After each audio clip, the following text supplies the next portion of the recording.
We're in 1918 at this point. The Germans have done their big attack, the Kaiserschlacht in Western Front, and it's failed. Even 2 weeks before the end of World War One in the West, even 2 weeks before, no one knew it would be done in 2 weeks. It sort of came out of the blue, the German request for a full armistice. Right. Sort of came out of the blue. I mean, everyone knew it was on the cards, but the exact time of it. So yeah, even a month before the end of World War One, you would be forgiven for thinking we're going to be fighting into 1919. And the war in the East, similar-ish. The Ottomans collapsed pretty quickly after Damascus, because we don't get armies all the way to Constantinople because the Ottomans give in. When the Germans give in, the Ottomans give in. Although, of course, a few years later, there is that whole... international forces do, am I right in thinking they do occupy Constantinople, and that's when the Turkish, under Ataturk, takes place. And so, just to finish out the Turkish story, Ataturk, the Young Turk government of the three pashas flee. They all flee to Germany, don't they? They flee on a German U-boat. And then we get the era of Mustafa Kemal Ataturk controlling a now secular Turkey. There's no more Ottoman. We don't talk about Ottomans anymore. It's Turkey. Yeah. And the modern, more or less the modern state of Turkey. Okay, so that's that. So the next main set of events is Versailles. What's going to happen after the war? Yes. So it's not. This is another one, isn't it, at the peace conference where it's not entirely clear what Lawrence's purpose is there. Like, whether is he there as part of the British delegation? Is he there as part of Faisal's delegation? He spends most of his time with Faisal, doesn't he? As Faisal's liaison, translating for him, getting him private meetings with influential people, particularly, of course, the American delegation with Woodrow Wilson, because he thinks that his best chance in order to shore up any hopes of an independent Arab state is to appeal to the Americans. Yeah, Woodrow Wilson's 14 points about self-determination, and all these sorts of things. And the Americans are already, in 1919, among the most powerful, if not the most powerful, single voice and faction. They've got all the fresh armies and all the money in the world. So Woodrow Wilson has got massive sway at Versailles, whereas the British and the French sort of want to keep the old world going as much as possible, want to keep their colonial projects and empires going as much as possible. So Versailles, 1919, Paris, 1919. I've heard it described as, and I think this is fair description, as the biggest, deepest attempt ever to sort of reshape the world. Right? Nowadays we have like G20 summits and things. Yeah. They're tiny, tiny, tiny, pale in comparison to what was done at Paris in 1919. At Versailles, they tried to rework the map of the world in loads of different ways. They were, I mean, there's sort of the Conference of Vienna after the Napoleonic Wars, and there's been various things like it before, but this was the biggest ever thing. And it lasted for ages, like it lasted a year, didn't it? And everyone's there. Literally, there's delegations from sort of everyone in the world is there trying to get their voice heard. Yes. When the map is being redrawn. But the three big players by far are Britain, France, and America. So Lloyd George, Clemenceau, and Wilson. If you can't get their ear, you probably won't get what you want. And so it's sort of quite important about if you've got credentials there to speak or be recognised. So if you really need to be a formal part of someone's delegation. Now, Lawrence had credentials. He was chosen as part of the British delegation. Yes. But when he turns up, he wears the Arab headdress at least, if not the full robes. He's nearly always with Faisal, who's there with one of his giant Sudanese slaves. There's photos of this. Arabs still had slaves. Yeah. So I think Saudi Arabia didn't abolish slavery till like the 1967. The 60s. Wow. Okay. They want to try and pour scorn on us for the slave trade. Okay. The Jose Mourinho, I cannot speak. If I speak, I'm in trouble. Right, yeah. So Faisal's got slaves, Arabs, and Lawrence is with him, and so it's part of Lawrence's job is at the moment when it comes up, when the big powers, there's the big three, but there's actually sort of 8 or 10 powers that really count. So like the Italians count a bit, but anyway, when it's Lawrence's shot or the Arabs' moment to make a speech and make their argument, Lawrence is their front man, and is it actually talked about much in Seven Pillars? I don't think he does talk about it. The Seven Pillars ends before Versailles, right? Yes. Yeah, it ends not long after the hospital. Right, that's right. Yeah. So all this you'd have to pick up from other biographies. But when it's Lawrence's time to speak, he does that he casts his spell, where all the great men, including Wilson and Clemenceau and Lloyd George, they sort of forget themselves.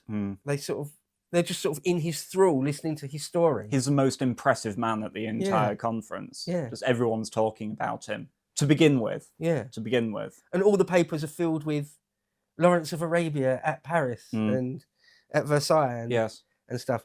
And he tells this great story and how makes the argument for why the Arabs should have their independent sovereignty and why you should set up Iraq and Syria and Transjordan and do X, Y, Z. Well, and Israel, of course, to actually enforce the Balfour Declaration. And so Faisal has to juggle with all of those, the Zionist question as well, which gives him a great deal of anxiety. But, of course, there was little he could do about it. Very quick word on Zionism then and the Jews is that, of course, it's not they don't set up an Israel. There's a a mandate, and in the mandate there's special provisions for the Jews in Jerusalem or in and around what becomes Israel. And you mentioned the Balfour Declaration, all that sort of thing. But Lawrence mentions the Jews hardly at all in Seven Pillars. Not very often. I think they're mentioned 3 or 4 times and only ever in passing. And it's like, oh, and the Zionists think this and want this. And it's almost like that, like 3 or 4 times. It hardly gives any space to them. And he mentions every now and again, this guy is sort of a Zionist, pro-Zionist or not. But there's hardly any mention of it, really. So one of his friends was Meinert Zagen. Talks about a guy called Meinert Zagen, a British officer, who was one of the very, very few sort of arch-Zionists, pro-Zionist people in the delegation. But anyway, at Versailles, he makes the Arab case, and apparently all the power, the top 8-10 power brokers, just sort of in his thrall for a while, just sort of listening in sort of silenced awe. He's sort of more famous than they are, in a sense, in a way. And he's a real war hero, a genuine sort of war hero. And when he's not speaking in front of committees, when he's not trying to get the case across, he's of course back at his hotel beginning to write Seven Pillars of Wisdom, the first draft of it, the first copy of it. He's writing. There's one point just to illustrate his genius. After he finishes his speech, 1 or 2 of them say, "That was great. Could you do it again in French?" And, and he just says yes, and just delivers the same amazing thing in French. So he's a world-class linguist. On top of everything else. Obviously, it's whilst Lawrence is at the peace conference that his father passes away of the influenza. It's from Spanish flu, isn't it? His father's killed by the Spanish flu, or Lawrence receives the word that his father is dying. And so Lawrence drops everything at the conference and goes back to Oxford to try and catch his father. And apparently he misses him. He gets back and his father's died, and he misses him by about 2 hours. Something like a really small window like that. And it's... but then, so with his father dying, he just is like, well, he misses a funeral. He doesn't have time for the funeral. It says Faisal needs him. He goes back to Paris. He just goes straight back to the peace conference. And there's a part from Faisal's diary here where he says, "The greatest thing I have seen in him, which is worthy of mention as one of his principal characteristics, is his patience, discretion, zeal, and his putting the common good before his own personal interest. When he came to take a leave, I asked the reason for his departure. He said, "I regret to say that my father has died and I want to go and see my mother." I inquired when his father had died and he said, "A week ago." I received a telegram saying that he was ill and left straight away. But when I arrived, I found that he had died 2 hours previously. I did not stay in England until the funeral because I realised that you were here alone and that there was much work to be done. I didn't want to be far from you in case things happened in my absence. I didn't tell you at the time in case it upset you, so I tell you now I shall return on Friday. Consider such honesty, faithfulness, such devotion to duty, and such control of one's personal feelings. These are the highest qualities of man, which are found in but few individuals. So that's what Faisal said about him in reaction to what he'd heard. Yeah, so there's that Spanish flu outbreak in 1919, which killed more people than the war.